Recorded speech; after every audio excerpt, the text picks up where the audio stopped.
నమస్తే. శ్రీధర్ టీవీకి స్వాగతం. గోషామహల్ బీజేపీ ఎమ్మెల్యే ఠాకూర్ రాజా సింగ్ లోధ్ పార్టీకి రాజీనామా చేశారు. బీజేపీ తెలంగాణ రాష్ట్ర అధ్యక్షుడిగా ఎన్ రామచంద్రరావును నియమించడం, ఆయనకు పార్టీ అధిష్టానం మద్దతునివ్వడం, రాజాసింగ్ను పార్టీ అధ్యక్ష పదవికి నామినేషన్ వేయకుండా అడ్డుకోవడంతో రాజాసింగ్ కోపం వచ్చి ఆయన పార్టీకి రాజీనామా చేశారు. పార్టీకి రాజీనామా చేసినా కూడా ఆయన హిందుత్వవాదిగానే కొనసాగుతాను అని చెప్పారు. రాజాసింగ్ మొదటి నుంచి కూడా కాంట్రవర్షియల్ వ్యక్తే. ఆయన చెప్పాలనుకున్నది నిర్మోహమాటంగా చెప్పేస్తారు. పార్టీని విమర్శించడానికి గాని, పార్టీలో జరుగుతున్న సంగతులను బయట చెప్పడానికి గాని ఆయన ఎప్పుడూ వెనకాడలేదు. ఆయన పార్టీలో చాలా కాలం నుంచి ఉక్కపోత భరిస్తున్నారు. ఆయనకు బాలేదు. ఇదివరలోనే ఆయన ఒకసారి మీకు నా అవసరం లేనట్టయితే నన్ను బయటికి పంపించేయండి, వెళ్ళిపోతాను అని చెప్పారు. ఎదిరించి మాట్లాడతారు ఆయన పార్టీకి. రాష్ట్ర బీజేపీ కాంగ్రెస్ కు అమ్ముడు పోయింది అనే తీవ్ర ఆరోపణ కూడా ఆయన చేశారు. ఏం భయపడలేదు. అది ఎంత పెద్ద మాట. అది కాకుండా మత సామరస్యాన్ని దెబ్బతీసేట్టుగా, అవతలి వాళ్ల మనోభావాలు దెబ్బతినేట్టుగా ఆయన మాట్లాడడానికి ఎప్పుడు వెనక్కుపోలేదు. అట్లా విపరీతంగా మాట్లాడి 2002లో ఆయన ఒకసారి సస్పెన్షన్ కూడా గురయ్యారు. పార్టీ ఆయన్ను సస్పెండ్ చేసింది. మత సామరస్యానికి భంగం కలిగించినందుకు, అట్లా మాట్లాడినందుకు, రెచ్చగొట్టే వ్యాఖ్యలు చేసినందుకు, ఇతరేతర కేసులు కలిపి ఆయన మీద అనేకమైన కేసులున్నాయి. దాదాపు 100 దాకా కేసులున్నాయి. లోధి గాని లోధ కమ్యూనిటీ కానీ వాళ్ళు ఉత్తర భారతదేశం నుంచి వచ్చిన వాళ్ళు. ఎప్పుడో వెనకటికి 17వ శతాబ్దిలో ఔరంగజేబ్ సైన్యంలో వచ్చారు. వాళ్ళు రాజపూతులుగా చెప్పుకుంటారు. సైన్యంలో వచ్చి కొందరు ఇక్కడే స్థిరపడిపోయారు, మళ్ళీ వెనక్కి వెళ్ళలేదు.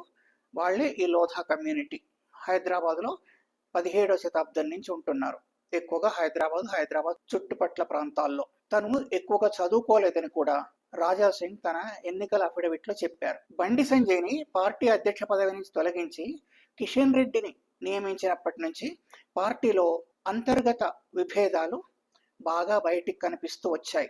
బీసీని తొలగిస్తారా అని చాలా మంది అప్పుడు బహిరంగంగా కూడా మాట్లాడారు. నిజానికి కమ్యూనిస్ట్ పార్టీలు బీజేపీ అంతర్గత క్రమశిక్షణకు పెట్టింది పేరుగా ఉండేది. కానీ ఏ పార్టీ అయినా అధికారానికి దగ్గరగా వచ్చినప్పుడు, అధికారంలో ఉన్నప్పుడు దాని లోపలి సంగతులు బయటపడతాయి. ఒకటేమో ప్రజలు ఆసక్తిగా గమనిస్తుంటారు, రెండోదేమో ఏకవస్తు అభిలాషి ద్వేషి అంటారు. అంటే ఒకే వస్తువును ఇద్దరు గాని ముగ్గురు గాని అభిలషిస్తున్నట్టయితే, కోరుకుంటున్నట్టయితే వాళ్ళ మధ్య ద్వేషం పుడుతుంది అని.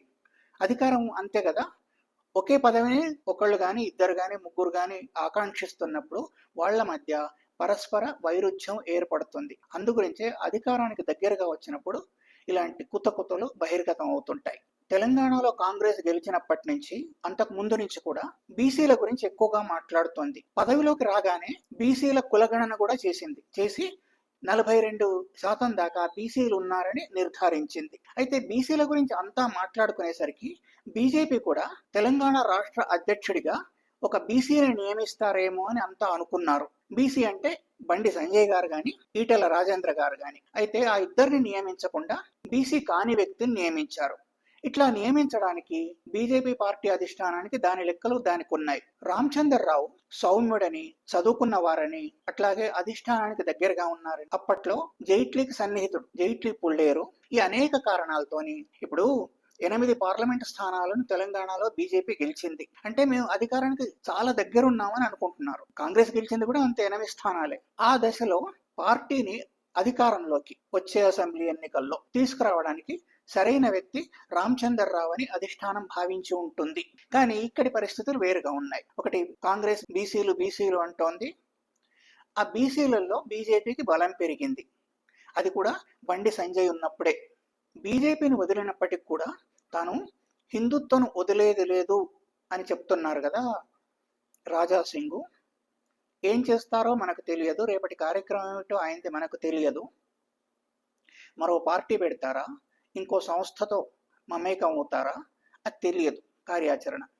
రామచంద్రరావును పార్టీ అధిష్టానం సమర్థించడంతో ఇక్కడ పార్టీ కార్యకర్తల్లో లక్షలాది మంది బాధపడ్డారు, వాళ్ళ మనసు వికలమైంది అని రాజాసింగ్ చెప్పారు. ఆ లక్షలాది మంది ఎవరు, ఎంతమంది తనతో వస్తారు, ఎంతమంది తనతో రారు, తనతో ఉంటారా ఉండరా, బీజేపీతోనే ఉంటారా, ఆ లక్షలాది మంది బాధ ఎట్లా ఉంటుంది అనేది కూడా మనకిప్పుడే తెలియదు. ఈయన ఏం చేస్తారో కూడా తెలియదు. ఈ వీడియో సాంతం చూసినందుకు ధన్యవాదాలు. మన ఈ ఛానల్ను తప్పనిసరిగా సబ్స్క్రైబ్ చేయండి. అట్లాగే లైక్ పెట్టడం మర్చిపోవద్దు. మీ అభిప్రాయాన్ని కూడా నిర్మోహమాటంగా రాయండి. మరోసారి ధన్యవాదాలు.